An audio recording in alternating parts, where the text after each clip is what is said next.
ટેલ મી શું પ્લાન છે?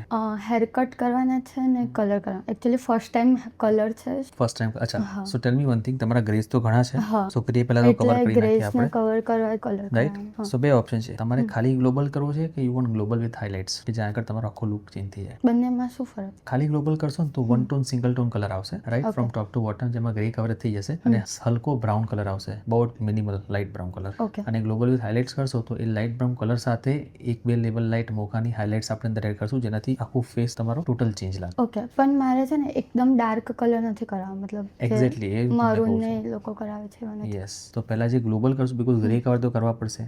હવે ગ્રે કવર કરવા માટે આપણે બહુ લાઇટ કલર લઈશું ને તો ગ્રે કવર નહીં થાય, એ ટ્રાન્સલ્યુશન રહેશે, બેઝિકલી 100% કવરેજ નહીં મળે એની અંદર. સો આપણે એક લેવલ ડાર્ક, એટલે આ તમારો બેઝ છે ને કરતાં એક લેવલ લાઇટર જ લઈશું અને આખો ગ્લોબલ કરશું, એટલે જ્યાંથી ગ્રે કવર થઈ જાય. પણ એની સાથે હાઇલાઇટ્સ એડ કરશું ને તો તમને આખો ટોટલ ચેન્જ લાગશે. યસ, એટલે તમારે અગર ચેન્જ જ કરવો છે લુક, તો global with highlights is a good option. એટલે ગ્લોબલ વિથ હાઇલાઇટ્સ કરી નાખીએ. અને apart from that hair cut, right? Hair કટમાં લેન્થ કેટલી શોર્ટ કરવી છે તમારે? ખાલી નીચેથી જ કટ કરવા છે બસ. ખાલી નીચેથી જ કટ કરવા છે ને, આટલા ટ્રીમ કરવા છે, બરાબર છે? ઓકે, બાકી ફેસ ફ્રેમિંગ, રાઈટ?